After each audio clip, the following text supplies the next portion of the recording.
Bom dia para quem é do dia, boa tarde para os da tarde e boa noite para aqueles que me veem à noite. Não importa se você está de manhã, à tarde, à noite, não importa. O que importa é que nós estamos indo ao ar com mais um Ponderando com Caju, o seu canal de economia, gestão e finanças pessoais. Meus queridos e minhas queridas, hoje nós vamos tratar de um tema dos mais importantes. É um tema muito recorrente na grande imprensa comercial, que é a respeito da alta dos combustíveis. Porém, eu vou tratar da seguinte maneira: a Petrobras e a alta dos combustíveis. Esse é o tema que nós vamos tratar hoje. Muito importante, porque nós temos visto que os preços dos combustíveis estão em alta já faz um bom tempo, especialmente de 2019 para 2021, que eles tiveram uma alta bem mais forte. E isso está não somente preocupando a todos os brasileiros, como também colocando em alta a inflação. E é isso que muitas vezes é discutido.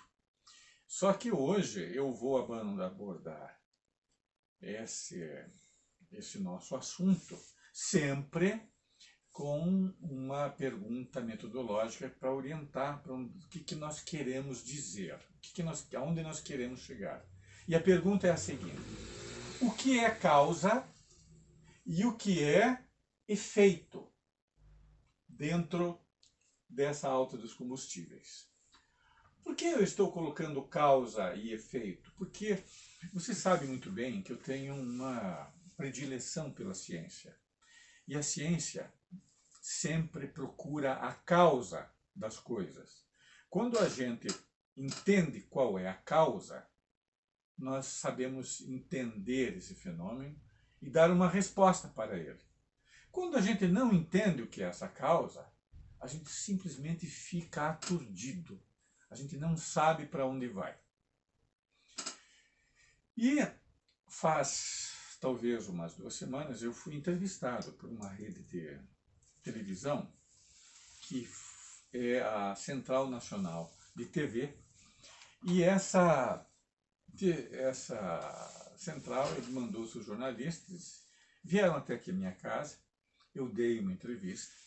Essa entrevista eu procurei explicar as coisas da melhor maneira possível, sempre tentando mostrar isso aqui.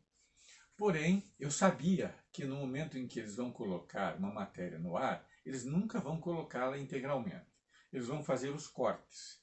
Porque como se trata de uma cadeia de televisão, porque faz parte da mídia comercial, eles nunca vão desagradar aqueles que pagam as despesas, que são os grandes anunciantes. E aí a gente pode enumerar o governo federal e outros anunciantes privados, mas principalmente o governo federal, porque esse é um tema dos mais relevantes que pode existir. E quando eu estava sendo entrevistado, um aspecto que eu falei que entra na alta dos combustíveis é justamente o problema da desvalorização cambial, que a nossa moeda está sendo desvalorizada e essa desvalorização repercute na alta dos combustíveis. Mas isto é um efeito, não é a causa. A causa que eu comentei com os jornalistas e mostrei anotações e outras coisas mais, não foi ao ar. Então, como esse tema é muito importante e isso vem nos torturando há pelo menos uns 4 anos, eu decidi fazer esse vídeo exclusivamente a respeito desse assunto, procurando dar uma explicação mais ampla sobre o que acontece. E para a gente entender. Muito bem. Então vamos lá. Primeiro, vamos tentar entender algumas coisas que são muito importantes, que é a seguinte.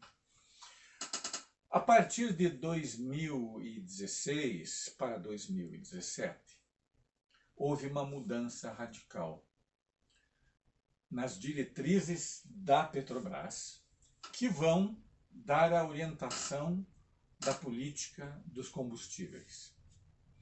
Essas orientações, elas estão na página da Petrobras, que a gente pode ler. Porém, as pessoas, o povo trabalhador, que está muitas vezes no subemprego, que está desempregado, ou mesmo outro, não vão fazer essa averiguação. E é até natural, né? Eles trabalham, eles contribuem com o país e eles depositaram a sua confiança nas mãos de um governo. E esse governo é que tem que dar as respostas para isso. Muito bem. E houve essa mudança na política de preços e a gente pode encontrar isso nessa página, porque está escrito assim: é um plano estratégico de investimentos da Petrobras, que já é feito em 2021, valendo para os próximos anos. Esse plano estratégico, ele é o que está orientando a empresa. E ele não foi modificado. Então, se vocês entrarem na página da Petrobras, vocês vão encontrar mais ou menos não, vocês vão encontrar isto aqui. Ó. Eu vou aproximar. Vamos ver se vocês conseguem enxergar, se está bom. Olha, é isso aqui que vocês vão chegar na página da Petrobras. Se tiverem essa curiosidade, né? Esse que é o plano estratégico. Esse plano estratégico aqui é que dá a diretriz da empresa. Porém, como raríssimos vão ler isso aqui, então eu faço essa explicação para vocês, para a gente entender. Esse plano estratégico diz o seguinte, que ele tem uma preocupação que é agora voltada para a maximização do valor, ou seja, a empresa ela tem que produzir o maior valor possível e depois esse valor que está sendo gerado, ele vai ser repassado principalmente na forma de dividendos que vão para os acionistas. Os dividendos, o que é? São os lucros que a empresa gera e que se repartem com esses acionistas. Portanto, a empresa está devolvendo para a sociedade esse lucro. E quem são esses acionistas? Quem é o proprietário da Petrobras? É o governo federal. Na verdade, é uma empresa mista, e essa empresa mista tem como participação majoritária o governo da União.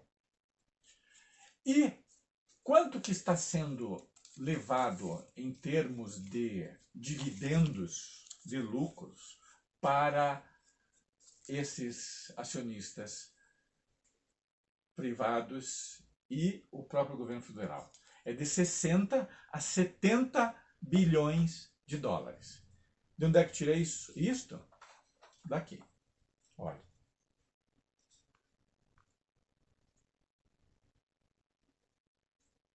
É isso aqui. Ele está exatamente nesta partezinha aqui. Ó. Aqui é que está ele. De 60 a 70 bilhões de dólares. É isso aí que vai para os acionistas. Muito bem. Sendo que uma parte vai para o governo federal e a outra para os acionistas privados. Quanto que vai para os acionistas privados?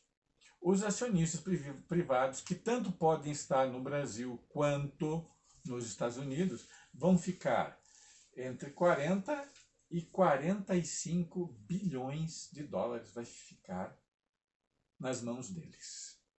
E a União entre 20 e 25 bilhões, fechando esses 60 e 70 bilhões. Isso foi uma modificação radical nos rumos da Petrobras. E depois ela passou a colocar os seus preços não mais em termos de custo de produção que estão aqui no Brasil, mas eles começaram a seguir uma política chamada política de paridade de preços de importação. Paridade é o quê? É estar ao par, é estar igual, estar semelhante. É o quê? Ao preço de importação do petróleo.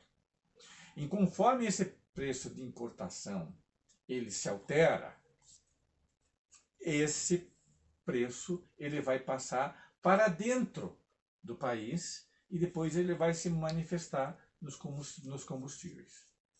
Então é isso que acontece. Porém, isso é absolutamente desnecessário. Por quê? Porque a Petrobras ela tem 15 refinarias e todas essas refinarias estão em território nacional. Segundo, todos os trabalhadores, logicamente, estão nas refinarias e estão aqui. E como se não bastasse, as jazidas de petróleo também. Então todos os custos são locais e podem ser formulados aqui de dentro. E não precisam seguir essa orientação de política de paridade de preços de importação.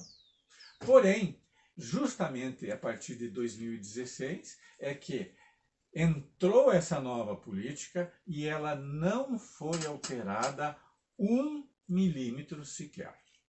O que eu apenas fiz quando eu mostrei para vocês esses papéis aqui, eu tive apenas o cuidado de tirar uma fotocópia desse documento que eu baixei no meu computador e depois fui até a papelaria, tirei uma fotocópia para mostrar para vocês de onde é que estão vindo essas orientações. Pois muito bem, então vamos observar mais alguns números para vocês verem. Olhem só.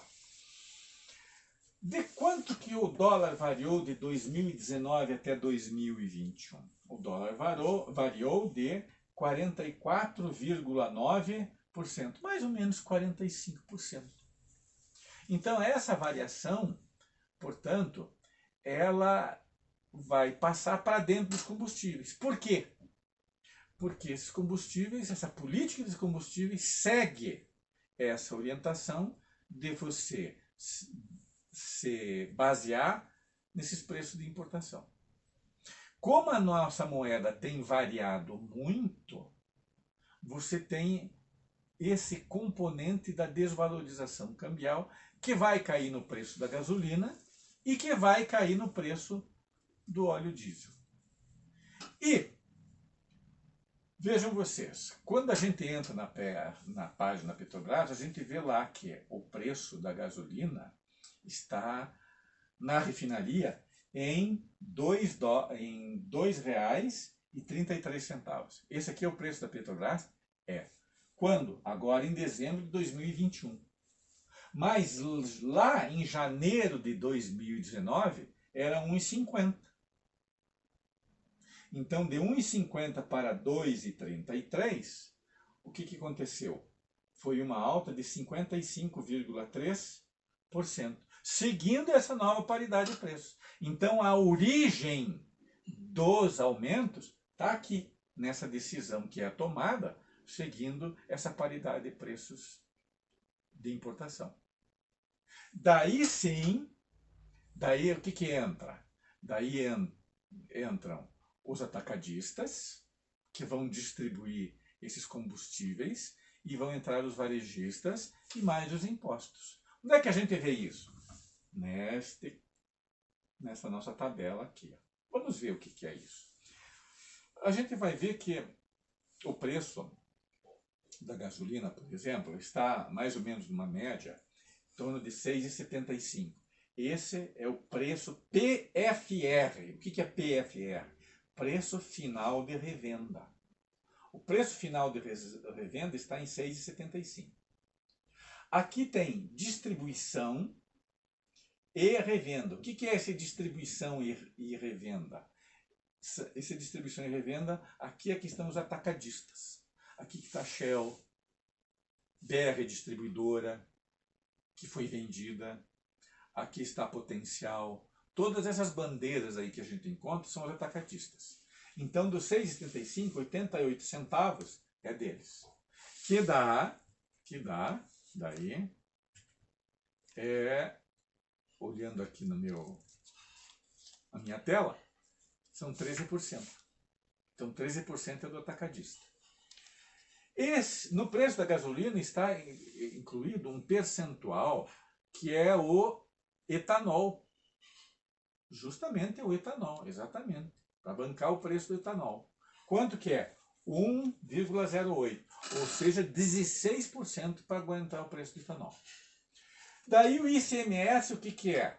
É o imposto estadual, é R$ 1,77.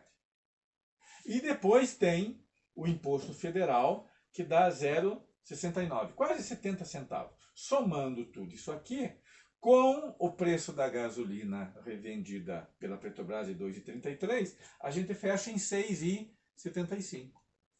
Porém, tanto o imposto estadual e o imposto federal, eles somente vão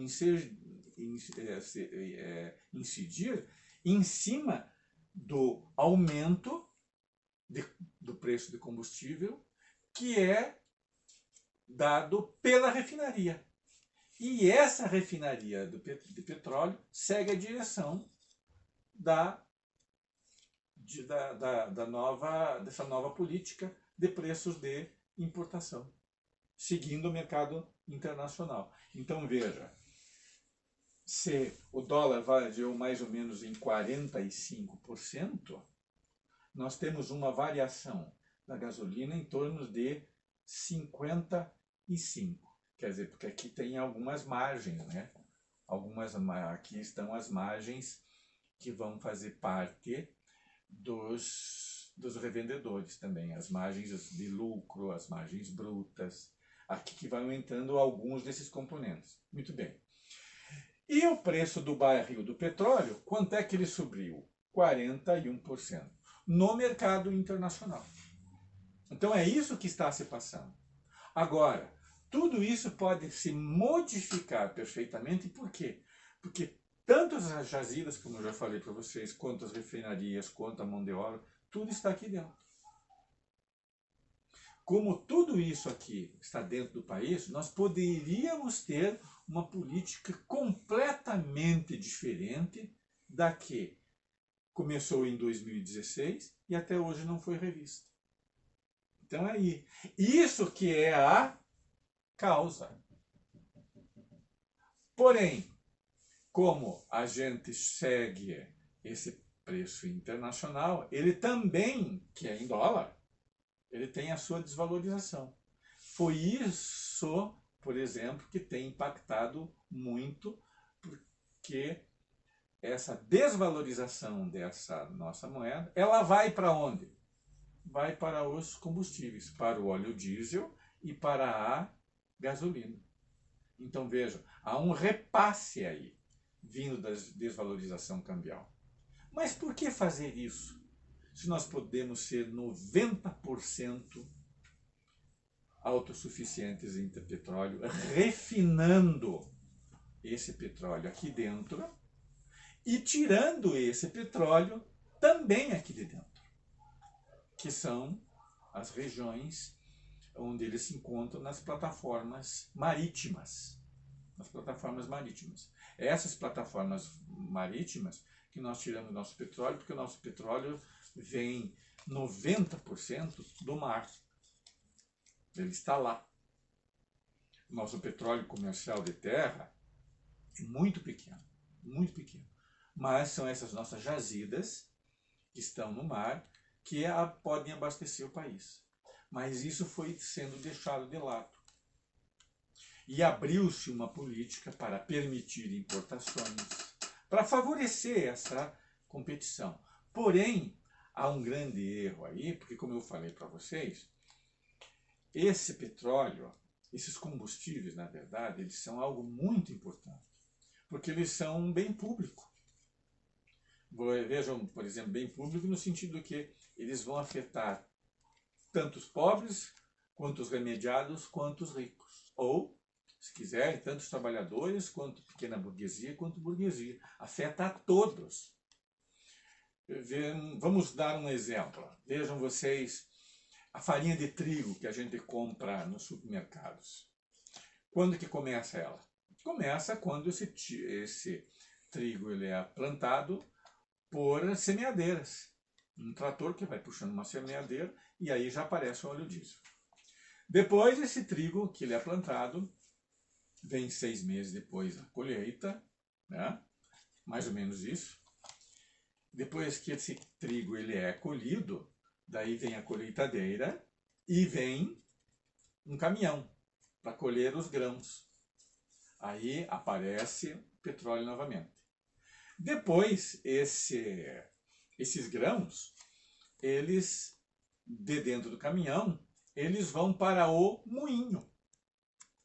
E daí lá no moinho, eles vão ser torrados e moídos. E vão virar farinha, vão ser empacotados. E daí, do moinho, eles passam para o supermercado. Ou para as grandes redes de distribuição. E daí cada supermercado vai nessas distribuidoras. E essas distribuidoras, que muitas vezes são deles mesmos, né, vão trazer essa mercadoria para dentro do supermercado. Então aí a gente pode ter de 3 fretes a 4 fretes, que pega, por exemplo, o preço do óleo diesel e passa no preço do frete. E isso se reflete no preço final da mercadoria. Bom, daí quando chega no supermercado, muito bem, daí nós vamos até o supermercado, muitas vezes de automóvel, né? De automóvel, para buscar as mercadorias que a gente precisa para viver. Então veja, os combustíveis, eles são essenciais na vida de um país. Há bens, por exemplo, que dentro da economia impactam muito na alta dos preços. Os combustíveis e, por exemplo, a energia elétrica. Todos ocupam. Então, eles são uma fonte de inflação. Por isso que eu, particularmente, defendo que essa política de preços tem que ficar com uma orientação nacional para servir para todos, utilizando todo o parque de refinaria do país que está aqui dentro, todas as jazidas, e orientado para a população brasileira indistintamente de classe, qual seja ela, porque todos vão precisar. A indústria vai precisar, o comércio vai precisar, os trabalhadores vão precisar, os trabalhadores que usam Uber, trabalhadores que passam com seus automóveis para fazer conserto, trabalhadores que vendem, por exemplo, detergentes de porta em porta, trabalhadores que são profissionais, por exemplo, que utilizam seus automóveis, que vão em casa, umas mocinhas para fazer as unhas, para cortar cabelo. Tudo isso é combustível. E tudo isso precisa passar, portanto, por uma orientação que deve se levar em conta primeiro a nação e depois, sim, depois disso, sim, e estão fazendo o contrário. Estão colocando em primeiro lugar os acionistas e depois a nação. Como eu tinha mostrado para vocês, né? Nesta que está na página da Petrobras, ó, aproximando outra vez, né? Feito. Ó, é isso que vocês vão encontrar na página da Petrobras, que é o plano de investimento dela que está sendo seguido. Ora, então, os acionistas tiveram um peso maior do que a nação brasileira. Talvez seja 2 milhões de pessoas, quem sabe, os acionistas da Petrobras, mas a população brasileira são 210 milhões. Então, por isso que eu digo, essa política ela é completamente errada. E isso foi que eu conversei, por exemplo, com os jornalistas, mostrei essa paridade de preço de importação, mas isso não foi ao ar.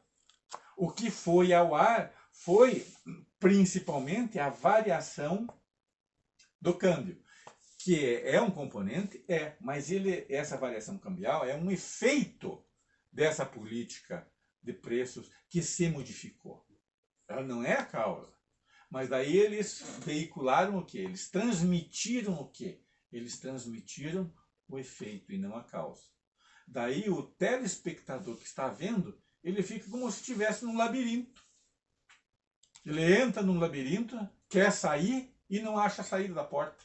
Onde é que está? Não consegue nem sair nem voltar. para vocês verem. Então é aí que existe uma máxima, que quem dizia era o Roberto Marinho, que dizia o seguinte assim, que a informação ela é mais importante não pelo que ela diz, mas pelo que ela não diz. Então toda essa causa que eu abordei aqui com vocês, né, que vocês estão tendo a paciência de me assistir, não foi transmitida. O que se transmitiu foi esses 44,9% da variação cambial, do dólar aqui, né, o SS. É isso que foi veiculado. É isso que foi transmitido, que é o que a população deve saber. Mas isso não tem sentido. Tá? Então, para vocês também não terem a sensação de que não se está fazendo nada, eu entrei na página do Senado e aqui baixei o documento, que é um projeto de lei. Deixa eu mostrar aqui para vocês, ó. Ó. Estão vendo aqui, povo? Ó. Esse é um projeto de lei, portanto, ele vai estar em tramitação, que está questionando todo esse conjunto de coisas que segue essa diretriz de paridade de preços internacional. É um projeto de lei. Está lá no Senado e teve apoio de quase todos os senadores. Porque o senador, ele também quer se eleger. E ele não quer fazer uma coisa que seja contra o povo. Porque ele depende do voto. O voto é fundamental, né? Quem é que não quer se eleger? Então, mas é um projeto importante, projeto número 1472 de 2021. Vamos dar uma lidinha bem rapidinho, ó. Dispõe sobre diretrizes de preços para diesel, gasolina e gás liquefeito de petróleo. Cria fundo de estabilização dos preços de combustíveis. Tá? E institui um imposto de exportação para o petróleo bruto. Porque o que está sendo exportado agora no Brasil é o petróleo bruto. Exporta e está sendo importado muito derivado de petróleo. Então, esse imposto de exportação sobre o petróleo bruto é para forçar que todo o refino seja feito dentro do país e não parcialmente, como está agora. Porque sendo feito dentro do país, todos os custos de produção estão aqui, todos eles. E daí a gente não precisa seguir essa paridade de preços internacional. Daí a gente está colocando a nação em primeiro lugar e os acionistas em segundo. Mas esses meios de comunicação de massa, como esse que eu dei entrevista, eles vão colocar como posição mais importante esses acionistas privados, esses acionistas que estão sendo beneficiados, principalmente os privados. Né? O governo federal é um acionista? É. Só que ao invés dele seguir uma diretriz para a nação, ele prefere privilegiar na política da Petrobras essa visão para o exterior e não para dentro do país. Então, meus caros, essa explicação, agora sim, o que eu fiz? Eu fui nessa causa. Aqui. Esta sim. Porque a variação de preços dada pela variação do dólar aqui, nada mais é do que um efeito dessa política que está sendo seguida desde 2016. Mas quem está pagando somos nós. E muitas empresas também, porque a inflação sobe, e daí o povo passa a comprar aquilo que é mais essencial. Daí muitas empresas podem estar quebrando também, porque o povo está vivendo daí só para comer. Ele está com essa dificuldade, porque combustível é essencial para o desenvolvimento de qualquer país. E ele tem que estar sob controle nacional. Tem que estar mesmo. Então, meus queridos e minhas queridas, era essa a minha exposição que eu queria fazer para vocês. E tomara, né, que vocês tenham gostado. Desculpe se eu me delonguei muito, mas o tema exige. O tema exige. E nós temos que enfrentá-lo. Para a gente tomar os destinos do país mais nas nossas mãos. E essa é a contribuição que eu venho dar para vocês, já que existe a internet e o YouTube, que pode democratizar o conhecimento, o saber e a informação. Mais uma vez, eu me despeço e até o próximo Ponderando com Caju. Até!